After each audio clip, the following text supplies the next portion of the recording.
Dans ce nouvel épisode de Au-delà des frontières, nous irons au-delà des frontières des ambassades avec deux ambassadeurs. Son Excellence, Monsieur Patrick Van Giel, ambassadeur de Belgique, et Son Excellence, Madame Souriya Othmani, ambassadeur du Maroc, seront avec nous pour nous partager leur parcours diplomatique.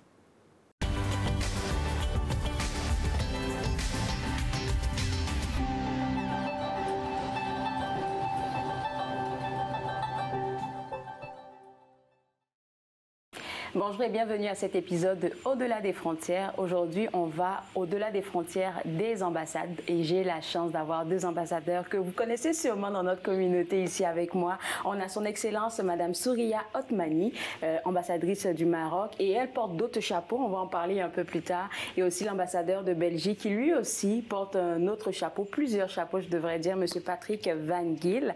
Et tout de suite pour commencer, j'ai parlé de plusieurs chapeaux que vous portez. Je sais qu'on vous a donner ce titre-là de doyenne des ambassadeurs. Est-ce qu'on pourra en parler pour commencer l'entrevue? Absolument. Donc, d'abord, merci de nous inviter à cette émission Au-delà des frontières. Et ça me fait d'autant plaisir qu'on vient tout juste de célébrer la Journée internationale des femmes en diplomatie. Et c'est une journée qui est consacrée, qui est soulignée chaque année le 24 juin par les Nations Unies. Donc, je pense que c'est une belle manière de célébrer cet anniversaire et donc d'être là avec vous et de parler de notre métier de diplomate. Alors voilà, ce métier de diplomate qui m'amène, comme vous venez de le dire, à porter un autre chapeau qui est celui de doyenne du corps diplomatique accrédité à Ottawa. C'est évidemment une fonction qui est assez prestigieuse, mais qui reste quand même, somme toute, honorifique. Donc, je porte ce titre ou j'ai cette qualité, parce que je suis, je ne sais pas si je dois m'en réjouir, la plus ancienne, des ambassadeurs présents à Ottawa. Donc, c'est vraiment par ordre si vous voulez, chronologique, d'ancienneté. Voilà, donc j'assume ce rôle actuellement. Et puis, je le fais avec plaisir. Si je peux porter la voix de mes collègues ambassadeurs et ambassadrices aux commissaires auprès des instances officielles pour aider un petit peu à sensibiliser sur certaines situations, pour améliorer certaines choses qui sont relatives au corps diplomatique. Félicitations encore. Merci beaucoup. Et Monsieur Van Giel, vous portez un autre chapeau, c'est celui, je pense, de supporter toutes les ambassades francophones de notre région.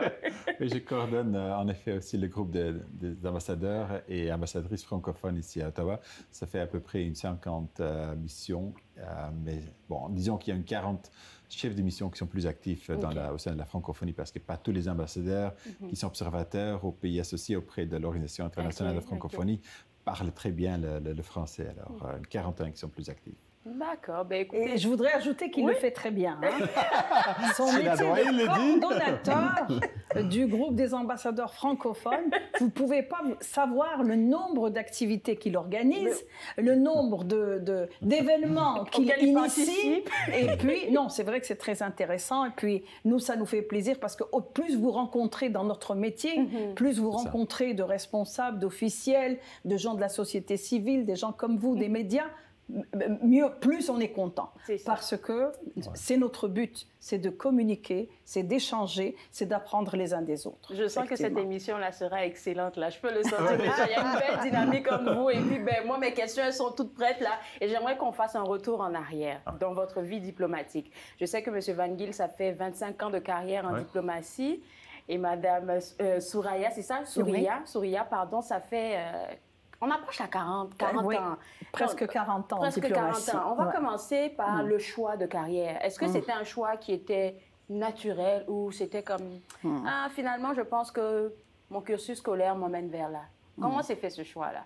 On va commencer avec vous. Alors, vous allez être étonnés parce que ce n'était pas du tout mon choix au départ.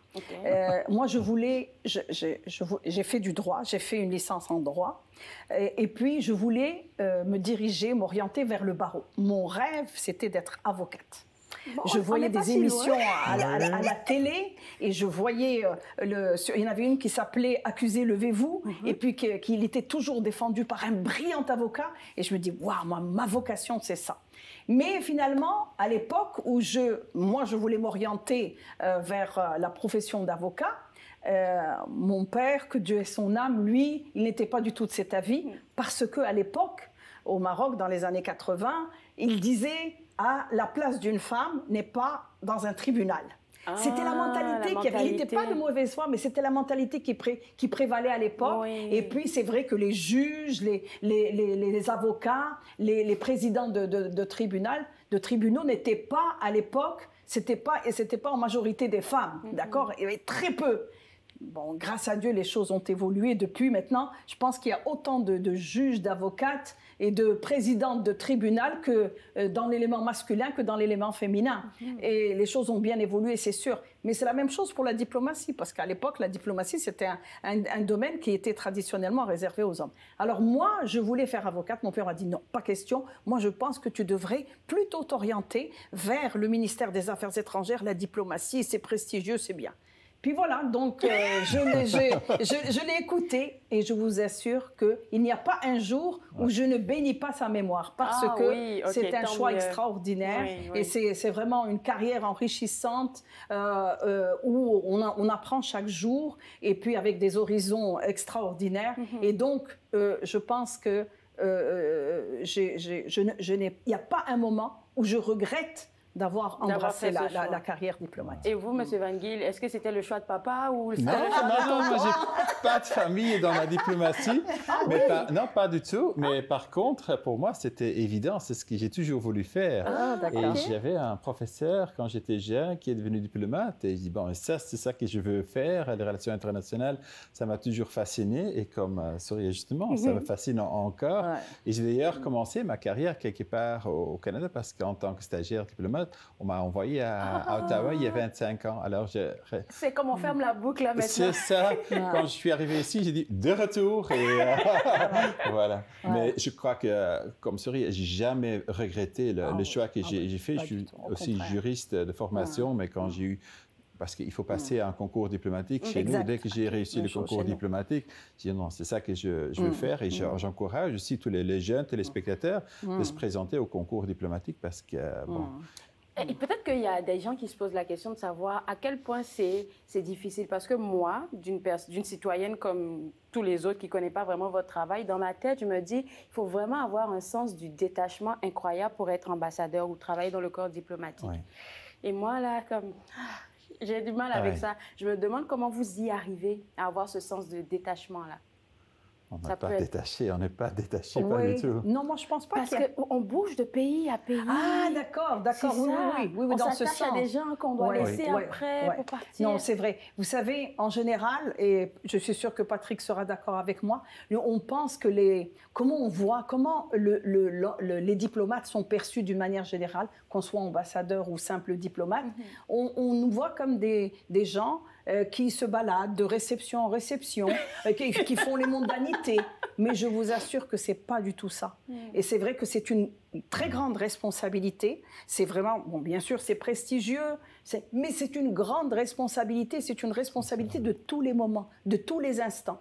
Parce que vous êtes appelé, donc au moment où on vous confie vos lettres de créance et que vous allez vous représenter un pays, vous représentez un chef de l'État auprès d'un autre pays. C'est quand même une lourde responsabilité. Et puis au début, quand on vous confie cette tâche, vous vous dites, mon Dieu, est-ce que je vais réussir? Est-ce que je serai à la hauteur des tâches qu'on m'a confiées, de cette responsabilité? C'est pas du tout évident, hein? Et puis bon, comme vous l'avez dit, on va devoir quitter son pays. La famille, il y a des fois la famille qui reste dans le pays d'origine. C'est pas évident. Il y a quand même des défis. Hein. C'est pas une sinécure, loin de là. Mais je pense que pour embrasser cette carrière, il faut avoir une certaine vocation. Il faut vraiment être convaincu de ce qu'on fait, être passionné et vouloir absolument bien représenter son pays parce que c'est une représentation, c'est à tous les niveaux. C'est à tous les niveaux. C'est à tous les niveaux. Que ce soit politique, que ce soit économique, que ce soit culturel, que ce soit social. Oui. Vous êtes sur tous les fronts et vous devez tout savoir. Donc, ce n'est pas évident du tout. Mais, et c'est vrai que quand vous dites, est-ce qu'on a le courage de partir et de laisser, moi, je peux parler en connaissance de cause parce que j'ai déjà exercé à Montréal. De Montréal, je suis partie à Prague et de Prague, je reviens à Ottawa. Et donc, j'ai fait ça pratiquement sans arrêt. Donc, c'est vrai qu'à un moment donné, là, on a le mal du pays, on a le mal de la famille et c'est pas évident. Mais je pense aussi qu'il faut compenser tout ce mal du pays par ce que vous faites dans le pays d'accréditation, par l'environnement dans lequel vous évoluez, les gens que vous rencontrez et cet enrichissement permanent qui est là. Vous voyez? Donc, il faut en tirer le plus grand bénéfice et savoir en profiter. Et savoir en profiter. Oui. Je vais vous garder tous les deux après la pause et juste après, là, je vais entendre l'opinion de M. Van Giel par rapport à ça, par rapport à ma question. On revient juste après, vous regardez Au-delà des frontières des ambassades.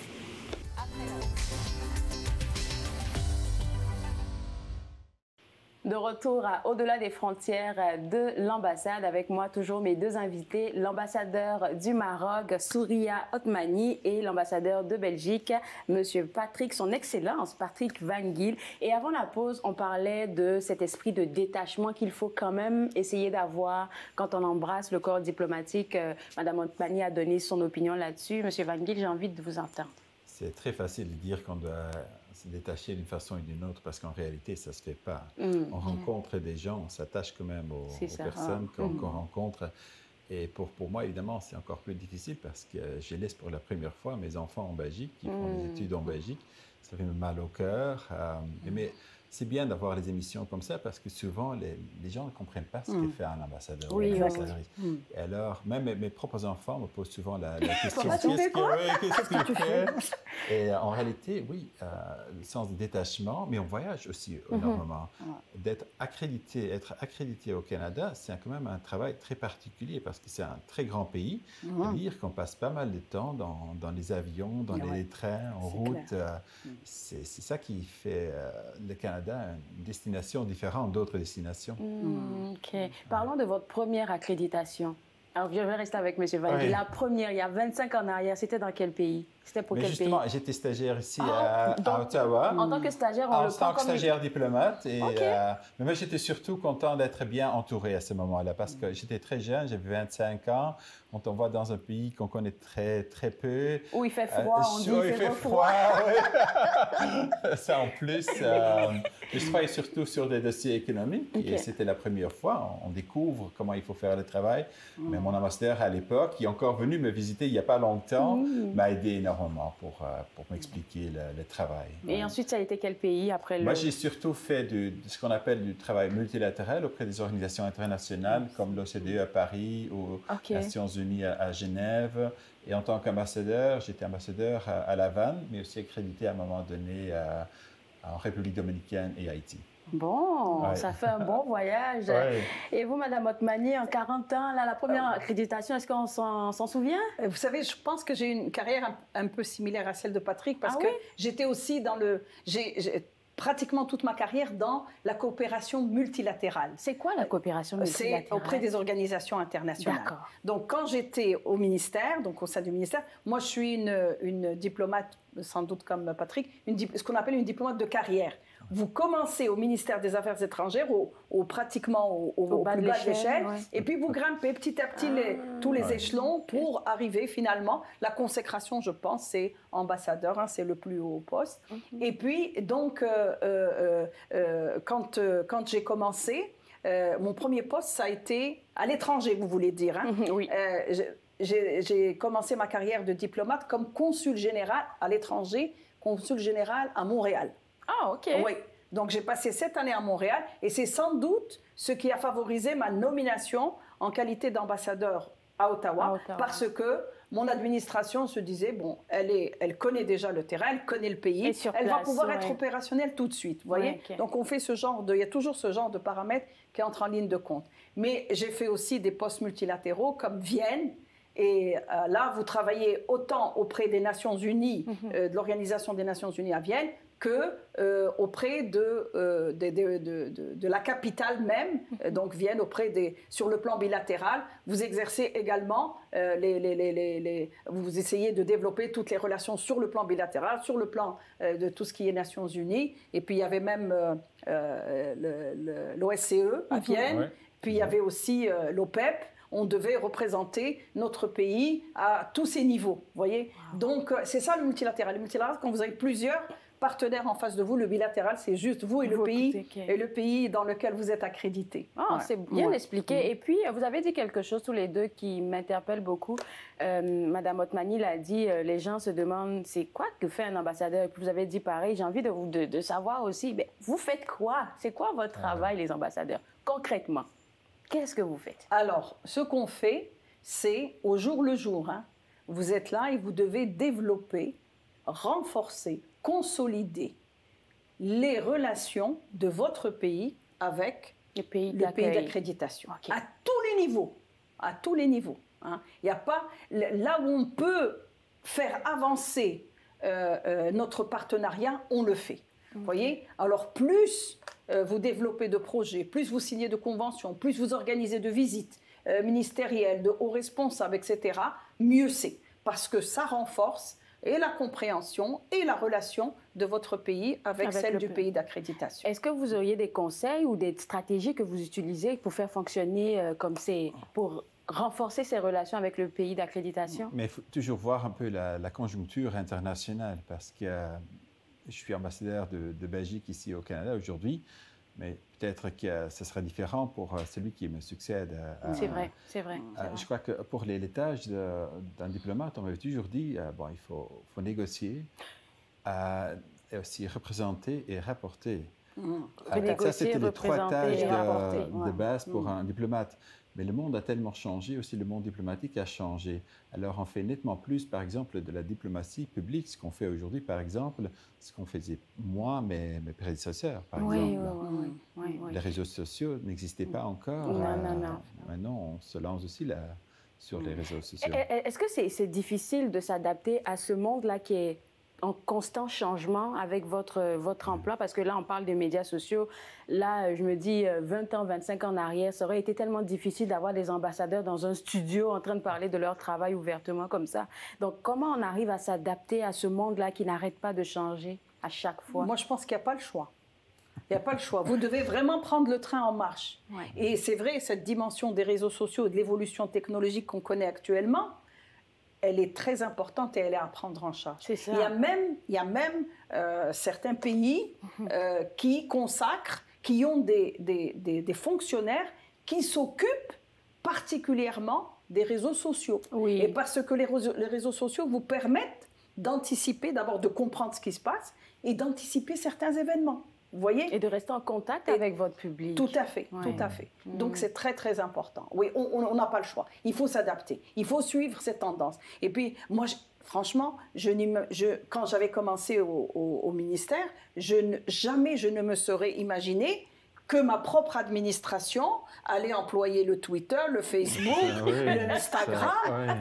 Quand vous voyez votre propre ministre des Affaires étrangères tweeter ça, Patrick, on ne pouvait pas imaginer ça. Regardez maintenant, c'est devenu quelque chose de tellement banal. Normal. Si vous ne le faites pas, c'est là qu'il y a problème. C'est là que vous allez perdre. Oui. Et donc, pour être à la page et pour aussi informer, parce que n'oubliez pas que la diplomatie, c'est la communication, c'est l'information, c'est l'échange permanent. Donc, vous devez également utiliser toute cette technologie. Toutes ces technologies-là. Je crois qu'aussi, comme dans tous les métiers, il y a des formations qui sont prévues régulièrement. On est soumis à des formations. Ça fait du bien. En général, je trouve que ça fait du bien. Mais on ne travaille pas seul. Ça, on pense toujours qu'un diplomate travaille seul, mais ce n'est pas du tout le cas. Je travaille en équipe, ici, avec les gens qui travaillent à l'ambassade. On travaille en équipe avec les réseaux belges, partout au Canada. Et évidemment, j'ai aussi mes collègues dans d'autres postes, les collègues à Bruxelles, qui sont là aussi pour donner des conseils. Et normalement, les ambassadeurs, 1 fois par an, rentrent chez eux pour ce qu'on appelle la conférence diplomatique, où justement on parle un peu du contexte international qui a changé. Votre ministre qui pour se mettre à niveau. Voilà, qui vous donne des conseils, explique de nouveau les priorités. Il y a plusieurs ministres. Évidemment, les ministres des Affaires étrangères sont clés là-dedans, mais aussi les premiers ministres, les ministres de la Défense. C'est important de suivre ce qui se passe parce qu'on est tellement dans le travail ici au Canada qu'on oublie souvent qu'il y a encore un monde qui tourne encore. C'est ça, définitivement. Et puis, j'ai envie de savoir, Mme Otnani a mentionné qu'il faut être présent partout, socialement, dans le corps politique du pays d'accréditation et tout ça. Je me demande comment on trouve la meilleure manière de s'intégrer dans le pays d'accueil, surtout quand on est un nouvel ambassadeur. Parce que vous, ça fait 40 ans que vous êtes dans le corps diplomatique, plusieurs années que vous êtes à Ottawa, donc vous connaissez un peu, mais pour quelqu'un qui est nouveau, ça serait comment les meilleures stratégies pour vous pour vraiment avoir sa place dans le pays d'accréditation, quand on est tout nouveau? Il faut d'abord voir le travail de chaque ambassadeur ici à Ottawa est différent. On a tous des priorités qui sont très différentes. Et maintenant, il faut aussi aider les collègues. Par exemple, hier, j'ai encore organisé un déjeuner pour la collègue néerlandaise, pays voisin pour nous. Mais dès que la nouvelle collègue néerlandaise arrive, je vais organiser un déjeuner de bienvenue. C'est très important, je trouve, cette collégialité au sein du corps diplomatique. Et ça, on trouve ça dans le groupe régional, parce que moi, je suis membre de l'Union européenne.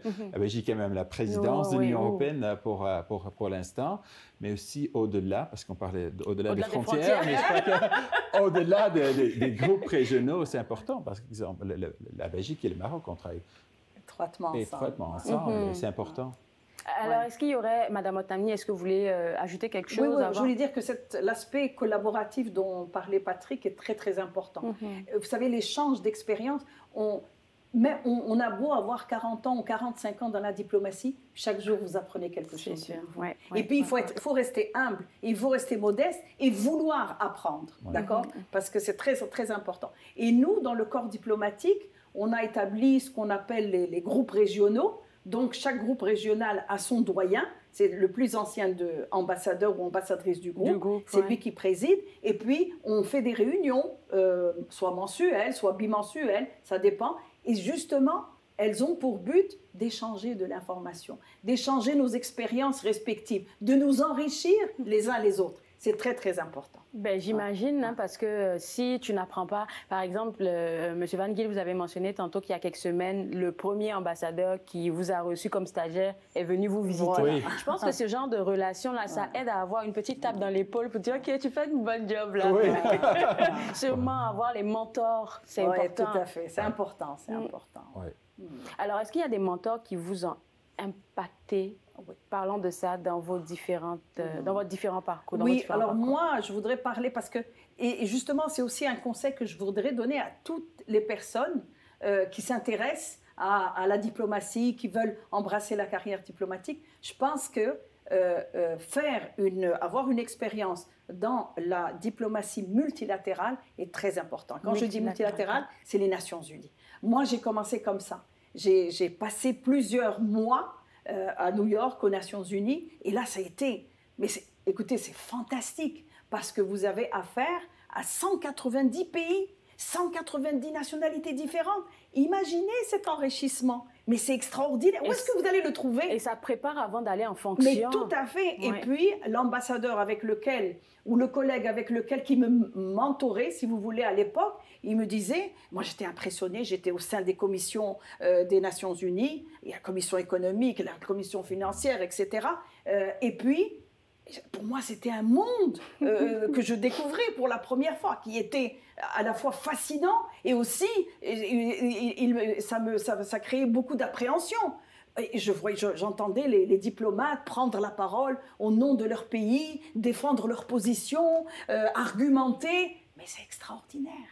Alors, justement, passer par la diplomatie multilatérale, je pense, c'est très formateur et c'est une véritable école. Et c'est là qu'on peut avoir accès à des mentors. Tout à fait. Et puis, je me souviens que mon collègue me disait, s'il te plaît, n'hésite pas.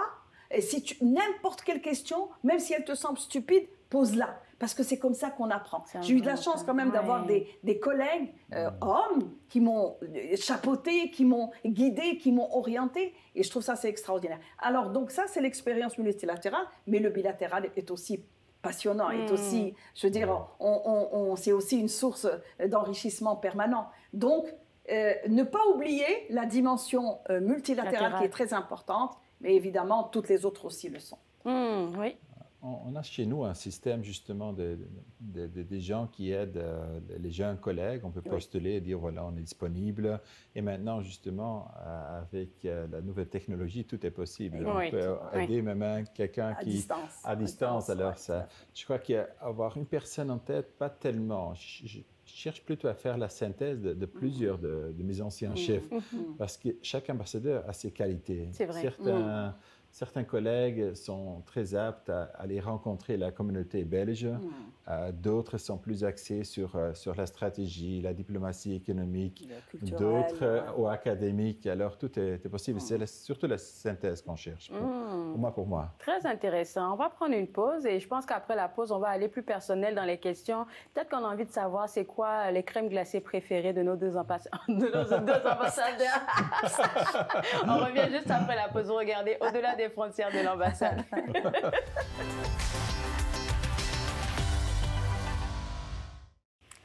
De retour à Au-delà des frontières de l'ambassade, toujours avec moi les deux ambassadeurs qui ont accepté de participer à cette émission-là.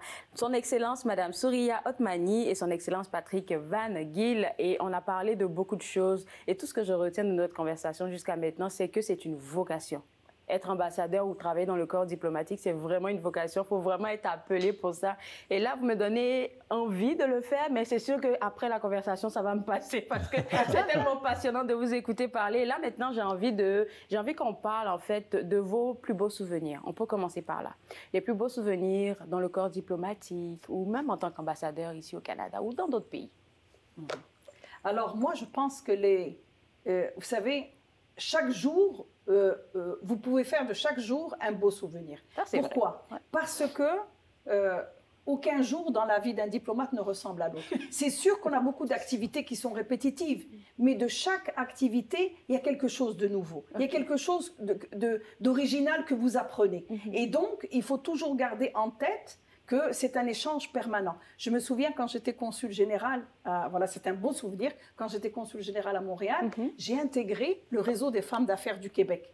C'est un réseau de 4000 femmes. 4000 femmes entrepreneurs dans le monde des affaires. Imaginez, moi, écoutez, ça c'est un cadeau sur un plateau en or qu'on vous offre, de pouvoir entrer dans ce monde, de faire connaissance d'autant de femmes, de pouvoir échanger avec elles. Et surtout, moi, ça m'a permis, moi je suis femme musulmane d'un pays arabe, diplomate. Et imaginez tous les préjugés, tous les a priori qu'il y avait autour de ça. Et puis on me rencontrait, on me disait « Ah, vous êtes femme, vous êtes diplomate, vous venez d'un pays arabe, pourquoi vous ne portez pas le voile? Pourquoi vous n'êtes pas habillée comme ça ?» Et là, c'est le moment pour moi, justement, de faire tomber tellement de préjugés, d'idées préconçues, d'a priori. Et c'est ça qui est... Et c'est ce genre de choses que vous devez rechercher, parce que tout à l'heure vous avez dit comment se faire une place dans le pays. Et bien voilà, pénétrer autant de réseaux que possible, aller au-devant de la société civile, non seulement des officiels, mais de toutes les différentes couches de la société que vous pouvez rencontrer pour justement échanger et faire tomber le plus de préjugés possible. Éviter les barrières pour pouvoir connecter avec plus de monde. Et donc, moi, quand j'étais dans ce réseau, je parlais de mon pays, je faisais des présentations sur le tourisme, sur l'économie, sur le politique, sur la femme marocaine. Est-ce que vous comprenez? C'est extra. Et puis, je bénéficiais aussi de formation. Parce que le réseau des femmes d'affaires du Québec, vous faisiez des ateliers de prise de parole en public, de gestion du stress. Mais ça m'a aidé dans ma carrière. Mais voilà, donc c'est ce genre d'opportunités qu'il faut rechercher. Alors les beaux souvenirs, je pense que j'en ai énormément, mais je voudrais vous raconter quelque chose qui est quand même assez, un petit peu quand même hilarant, parce que quand j'étais à Prague, j'étais femme ambassadeur et je recevais, c'était durant ma fête nationale, j'étais là avec mon mari, on recevait nos hôtes, et puis et à un moment donné, il y a un monsieur qui arrive et puis il ne me salue pas, il va directement saluer mon mari. Pensant que c'était l'ambassadeur. C'était lui l'ambassadeur. Oh Alors, vous voyez ce genre de... Vous voyez? Oh Donc, là là, écoutez, oh là là. c'est encore dans les mentalités. Oh là là. Donc, c'est pas toujours évident que c'est la femme qui est l'ambassadeur. Oui, c'est ça. Donc, j'ai rigolé. Après, je l'ai salué, je me suis présentée. C'est confondu en excuses, C'est ça. évidemment. Mais dire, je suis désolée, je pensais que bon. Voilà. Mais bon, les beaux souvenirs, moi, je pense aussi quand on reçoit nos officiels, nos chefs de l'État, nos ministres des Affaires étrangères, que les visites de travail sont couronnées de succès. Oui. C'est toujours une fierté. Et puis, quand on reçoit des distinctions, hein, Patrick, Ben moi, oui. personnellement, moi, j'en ai reçu 2 qui m'ont vraiment, ici au Canada, parce que j'en ai reçu ailleurs aussi, le prix de meilleur ambassadeur pour la région Afrique du Nord, au Canada. Bravo, Donc, écoutez, ça bravo. fait plaisir. Oui, oui, oui, voilà. oui, Et puis, comme je définitivement. vous l'ai dit, les beaux souvenirs aussi, c'est quand vous louez un chalet dans la région de Magog et puis que vous allez vous baigner dans le lac. Et c'est un merveilleux souvenir. Des ça. choses simples comme ça. Voilà. Ah ouais. Monsieur Van Giel, on attend les souvenirs. Madame Atmania a mis la barre haute là. Je suis pas aussi. Mais c'est logique en tant que diplomate qu'on cherche surtout les missions, les visites, c'est important.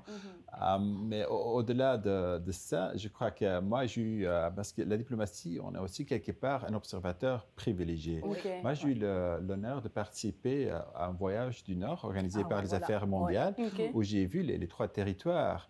Normalement, les Canadiens n'ont pas vraiment accès au et là, évidemment, vrai. je me sentais honoré. Choyé, Bon, c'est un voyage de 10 jours avec des collègues. J'avais peur au début de voyager avec les collègues, mais ça, en général, ça c'est quand même très bien passé. Et moi, ce que j'aime bien, justement, si on parle de distinction, aussi de donner des distinctions pour des vrai. Canadiens, aussi des Belges qui se sont fait remarquer ici dans les relations bilatérales qui nous ont aidés. Ça peut être dans tous les domaines. Hein. On va encore parler d'autres domaines ensuite. Et pour moi, ce que j'aime bien aussi, c'est tout ce qui est culturel. Je ne sais pas pourquoi, mais si on peut montrer une exposition avec des artistes belges, ça reste quelque chose qui me fait plaisir.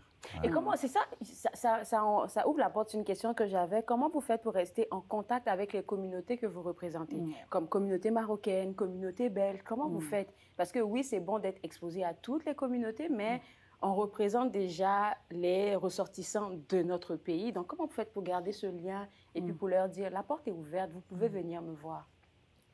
Vous savez, vous n'avez pas besoin de garder le lien parce que vous allez être sollicité tout le temps par les membres de votre communauté. C'est vrai. Et c'est tant mieux qu'ils vous sollicitent. Ça veut dire qu'il y a de l'intérêt pour le pays, pour la représentation du pays. Et puis, c'est notre intérêt aussi d'être près d'eux, d'être à l'écoute, de les accompagner, de vivre leurs moments de joie, leurs moments, certaines fois, de détresse. Je veux juste ici faire référence pendant la Covid, quand plusieurs de nos nationaux étaient complètement bloqués et qui ne pouvaient pas regagner le Maroc. C'était des moments de détresse. Et puis, il fallait qu'on les accompagne, il fallait qu'on soit près d'eux, qu'on les réconforte, qu'on les assiste. Donc, vous voyez, c'est dans notre intérêt. Puis, les activités culturelles, plus vous en faites la promotion, que ce soit celle organisée par votre communauté ou celle que vous organisez vous-même en tant que représentation officielle. Nous, par exemple, on a un centre culturel marocain à Montréal qui est très, très actif.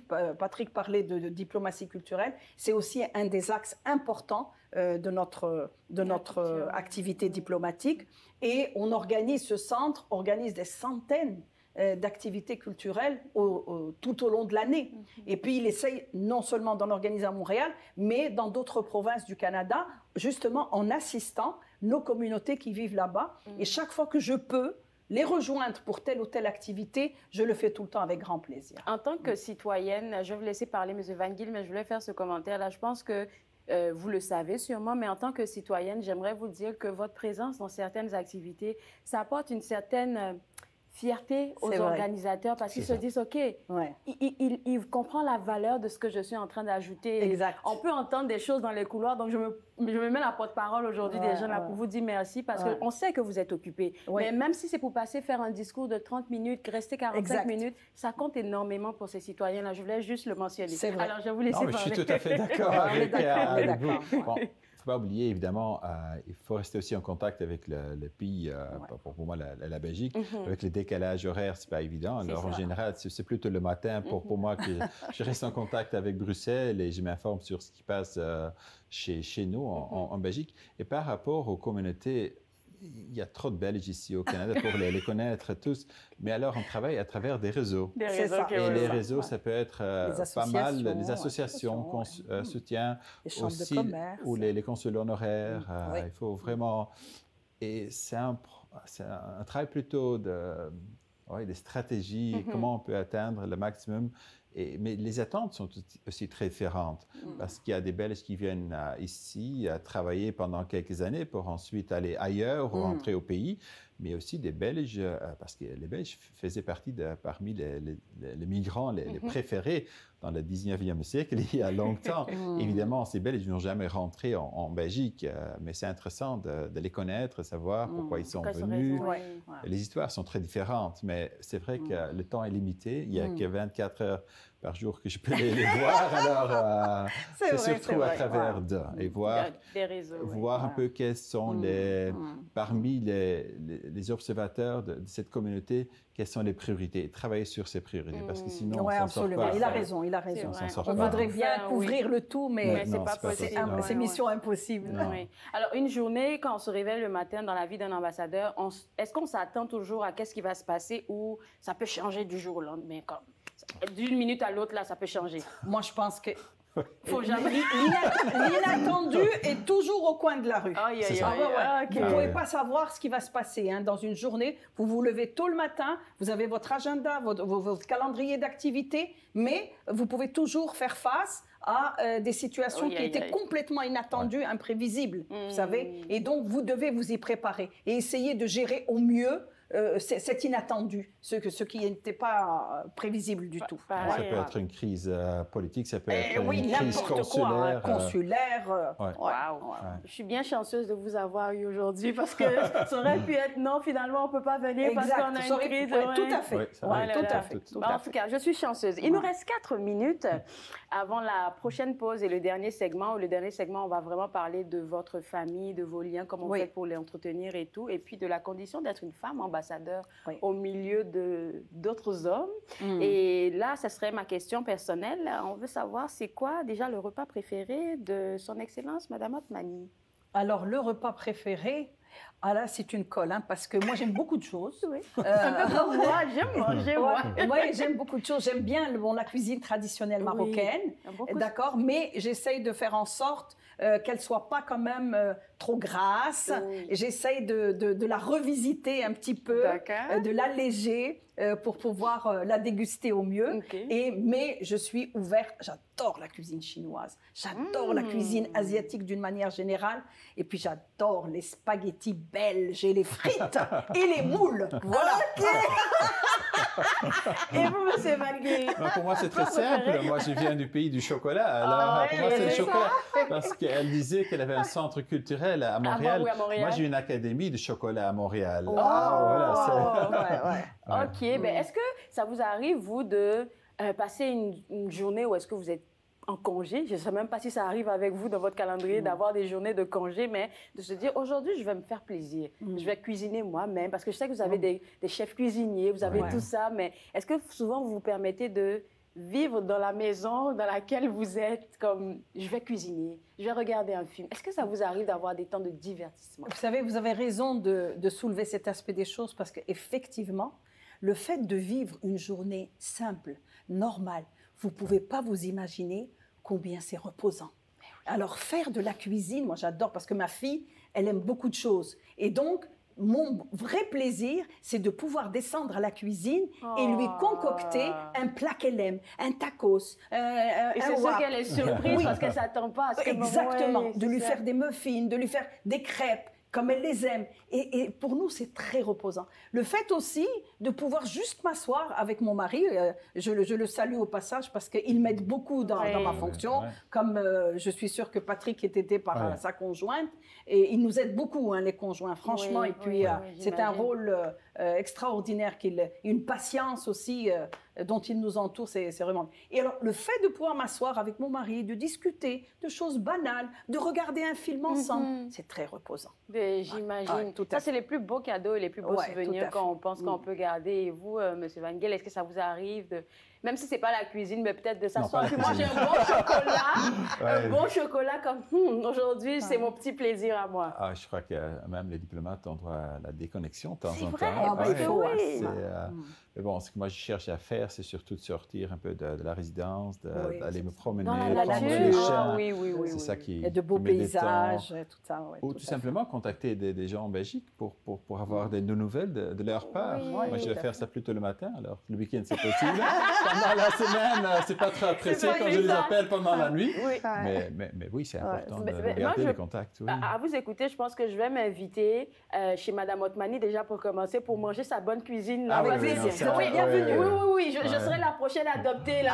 Avec plaisir, ça nous ferait plaisir. Une pause et quand on va revenir après la pause, j'aimerais vraiment qu'on puisse discuter, si vous me le permettez, de ce côté familial-là. Parce que oui, on a mentionné un peu que le support d'un conjoint, c'est important. C'est important. Puis le support aussi de la famille. Mais on a envie de savoir comment vous gérez tout ça.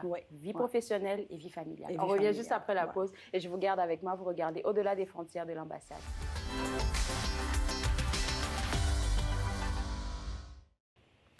De retour à Au-delà des frontières de l'ambassade, toujours avec mes deux invités, son Excellence Patrick Van Giel et son Excellence Madame Souriya Othmani. Et là, on veut parler de famille.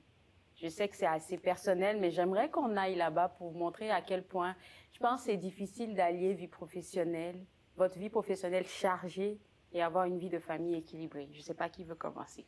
Vous savez, vous avez raison de soulever ce problème parce que c'est quand même un aspect important de la vie d'un diplomate. Et je peux vous dire très franchement que j'ai des amis qui sont dans la diplomatie et qui n'ont pas pu, les deux étaient diplomates, ils n'ont pas pu faire une route en commun. Pourquoi? Parce qu'à un moment donné, un doit se sacrifier pour que l'autre puisse poursuivre sa carrière. Donc c'est important. Dans mon cas, j'ai vraiment de la chance.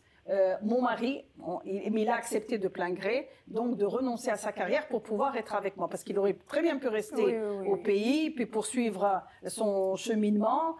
Mais bon, il a compris l'importance de m'épauler, de m'appuyer, de m'assister, et c'est vrai que j'apprécie énormément. Et puis il s'occupe de ma fille, ce qui n'est pas évident parce que vous devez également être présente pour vos enfants. C'est ça. Et c'est pour concilier les deux aspects, famille et profession, c'est pas toujours évident. Hein. C'est sûr qu'il y a une compensation, par exemple pour les enfants, parce que s'ils sont loin du pays, ils découvrent quand même de nouveaux horizons. C'est un enrichissement également pour les enfants, à condition qu'ils le comprennent et que vous devez leur faire comprendre. Et leur faire comprendre qu'il faut savourer chaque instant de la vie qu'ils passent dans ce pays étranger, parce que c'est une chance que peut-être d'autres n'ont pas. Donc c'est sûr qu'il y a toujours des concessions à faire. On n'est pas dans un monde qui est parfait, mais il faut essayer de toujours tirer le meilleur parti de la situation que vous vivez. D'accord? Moi, ce que je retiens, c'est qu'il faut trouver vraiment le bon conjoint. Le bon partenaire. Il faut trouver le bon conjoint. Sinon, essayer de lui faire comprendre l'importance de... Je ne pense pas que M. Van Giel soit là. J'ai trouvé la bonne conjointe. Elle a sacrifié sa carrière professionnelle pour me suivre. Elle a déjà démissionné de son travail 3 fois pour me suivre à l'étranger. C'est vraiment pas évident. Mais il y a aussi un peu l'image trop classique souvent de la diplomatie. Aussi, des célibataires trouvent leur route de faire des postes comme ambassadeur. Alors, il faut bien prendre ça en compte, que la diplomatie est là pour tout le monde. Et c'est justement la diversité au sein de la diplomatie belge qui fait qu'il s'agit d'une diplomatie forte, parce qu'on prend en compte tous les points de vue. Évidemment, il y a encore les familles traditionnelles, mais on a aussi des couples de même sexe, par exemple. On a des célibataires, tout est possible. Et c'est ça, quelque part, une diplomatie doit être aussi une réflexion de la société. C'est vrai. Mais vous savez aussi que les conjoints, ils ont un rôle très important à jouer aux côtés de l'ambassadeur. C'est pas juste qu'ils sont là. Mais non, vous savez qu'il y a des associations de conjoints d'ambassadeurs ou de diplomates. Et donc, ils organisent des activités, des bazars, des célébrations, ils font des démonstrations, par exemple, des journées culturelles de chaque pays, on apprend à se connaître les uns et les autres. Vous savez, donc, il y a quand même un rôle très, très important. Hein, c'est pas juste je démissionne et je n'ai rien à faire. Ah non, ils sont bien occupés. Quand ils le veulent, ils sont bien occupés, n'est-ce pas, Patrick? Non, tout à fait d'accord. Et je crois qu'on a tous les deux de la chance d'avoir des conjoints qui nous soutiennent à 100%. De l'autre côté, il faut organiser la diplomatie de telle sorte, justement, que par exemple les célibataires trouvent aussi leur place.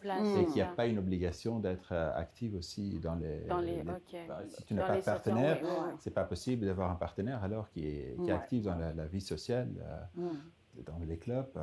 Tout le monde doit trouver son grain, je pense, au sein de la diplomatie. Ce qu'on retient, c'est que c'est ouvert à tout le monde. Parce que c'est vrai qu'il y a cette fausse doctrine-là de penser qu'être ambassadeur, déjà, il faut être célibataire parce que tu vas pas avoir le temps pour entretenir une relation ou bien une famille. C'est vrai que ça n'aide pas. Ouais, c'est ça. Ou deuxièmement, c'est que si tu es femme ou époux d'ambassadeur, là, tu n'as rien à faire. Tu es juste là pour l'accompagner, pour figurer, alors que non. C'est pas vrai. Bon, on tire vers la fin de cette émission-là. Merci d'avoir partagé avec nous tout ce que vous avez partagé. J'en ai appris énormément. Il nous reste quelque chose comme 5 minutes. J'ai vraiment qu'on aille avec les conseils.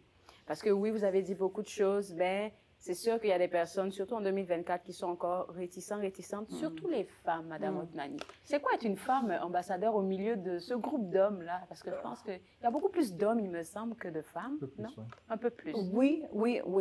On est, je pense, à Ottawa. On est quand même, le Canada est un pays qui a, je pense, une grande représentation diplomatique féminine. On est 34 femmes ambassadeurs. On a même une association qui ne plaît pas beaucoup aux hommes. Pourquoi eux, ils ont une association des femmes ambassadeurs, mais pas nous. Mais bon, nous, cette association, c'est vraiment pour nous faire connaissance, pour partager, comme je l'ai dit tout à l'heure, nos expériences, pour faire des activités culturelles, pour rencontrer aussi des officiels, etc. Donc, ça a toujours une fonction aussi. Mais être une femme ambassadeur, moi je pense que les choses, vous m'aurez posé la question il y a quelques années, je vous aurais dit que effectivement c'était difficile. Mais je pense que les choses ont tellement évolué et rapidement que maintenant, moi, je suis femme ambassadeur à Ottawa. J'ai une collègue qui est consul général à Montréal. J'ai une collègue qui est directrice du centre culturel à Montréal. C'est devenu quelque chose de naturel. De naturel. Avant, on aurait dit, ah non, pourquoi il y a une femme ambassadeur, ça doit être la place d'un homme. Mais non.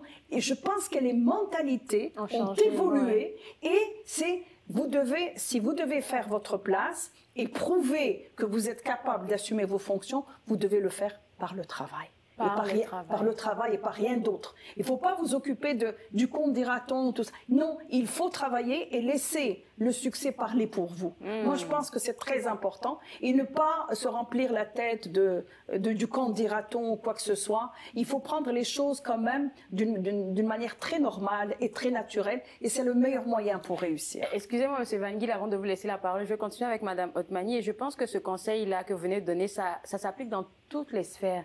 Parce que les femmes, et moi je parle pour moi par exemple, je travaille dans le média, mais c'est un monde qui est, c'est un monde d'hommes à la base. Absolument. Il y a beaucoup plus d'hommes que de femmes. Tout à fait. Et donc, en tant que femme, j'ai l'impression qu'on doit toujours mettre le pied pour dire, je suis capable, je suis là aussi. Donc, je pense que c'est quelque chose un conseil qu'on devrait garder. Mais je pense qu'il y a peut-être un aspect où c'est vrai qu'on travaille peut-être en tant que femme ambassadeur un peu plus que les hommes. Je vais m'expliquer. C'est-à-dire que moi, personnellement, j'ai toujours le souci du détail. Et donc, quand j'ai une réception ou un dîner à la résidence, c'est pas mon mari qui va voir si la table est soigneusement mise. C'est moi. Si les fleurs sont belles ou bien choisies, c'est moi. Donc, ça vous cause quand même un petit travail de plus. Un petit travail supplémentaire. Alors, vos conseils, vous, M. Van Giel, pour ceux qui aimeraient embrasser cette carrière diplomatique là. Moi, je pense justement que la diplomatie doit être ouverte à tout le monde. Et si on parle des femmes, nous avons pour l'instant une femme qui est ministre. Ça peut changer parce qu'on a eu des élections. On a eu une première ministre femme. Ma secrétaire générale, les femmes, alors toute ma hiérarchie, sont des femmes. Alors oui, là, mais je crois que pour l'instant, on ne reflète pas encore assez la diversité de la communauté belge en général. Et ça a changé. On a eu, par exemple, un premier ministre homosexuel. Oui, on a des homosexuels au sein de la diplomatie, mais par exemple, les diplomates d'autres origines, ça, on n'a pas assez, par exemple. Ça, il y a encore une marche. Mais alors, tout le monde peut se présenter, c'est un concours. Ouvert alors, à tout le monde. Il n'y a pas de limite. Et, quand je vais parler aux universités, justement, c'est ça aussi que je donne comme conseil. N'hésitez pas, essayez, et si ça ne vous plaît pas, vous pouvez toujours quitter, mais tout le monde est le bienvenu chez nous. Tout le monde est le bienvenu là. Je pense qu'il nous reste quelque chose comme 2 minutes 30 secondes. On va vraiment terminer cette émission-là et ça serait, pas vos conseils, mais les mots qui définissent votre carrière de 40 ans. Passionnante. Ça se voit, ça se sent. Franchement, enrichissante. Passionnante, enrichissante. Inspirante. Franchement, moi, je m'estime très chanceuse et privilégiée. Je vous assure. Parce que quand on voit le chemin parcouru par les femmes dans mon pays jusqu'à aujourd'hui, et c'est fascinant. Et puis, je dois dire aussi que c'est sûr que les femmes ont beaucoup travaillé, ont beaucoup persévéré pour en arriver là où elles sont, mais on a aussi le soutien de nos autorités, de notre chef de l'État, Sa Majesté le Roi, qui vraiment croit en les capacités des femmes et qu'il fait tout pour qu'elles aient cet avancement et cette promotion qu'elles méritent. Et je pense que ça, c'est très important. Passionnante, enrichissante et inspirante. Et vous, M. Van Guy? Non, je crois qu'on est un témoin justement privilégié de l'histoire. En général, quand je parcours un peu ma carrière, au moment que les prix flambaient, j'étais par exemple le président du comité de budget de l'Agence internationale de l'énergie. J'ai vu les changements à Cuba. On est toujours là quand il y a quelque chose qui se passe dans le monde. C'est ça qui, je trouve, très enrichissant sur le plan personnel, évidemment. Donc, tous les deux, on va rester sur le passionnant, absolument. Enrichissant et inspirant. Écoutez, cette conversation a été très, très, très enrichissante pour moi. On a ri aussi, donc ça montre que les ambassadeurs ne sont pas des gens trop sérieux là. Non, ils peuvent rire, ils peuvent comme passer un bon moment. De temps en temps, c'est vrai. Mais merci d'avoir accepté très sincèrement de passer ce moment-là avec nous. Et pour vous autres à la maison, écoutez, je pense que vous pouvez, comme ils viennent de le mentionner, vous essayer à la diplomatie, si vous êtes intéressé, il y a des stages qui sont offerts. Allez peut-être visiter le cursus que vous avez besoin de faire pour pouvoir aller les voir. Et puis peut-être que vous pouvez leur écrire un petit mot au passage. Si vous avez envie d'avoir une discussion avec eux, peu importe, pour des conseils. Ils viennent de le dire, ils sont ouverts. Mais moi, ça m'a fait plaisir de passer cette heure avec vous. On se revoit à un nouvel épisode de Au-delà des frontières. Au revoir.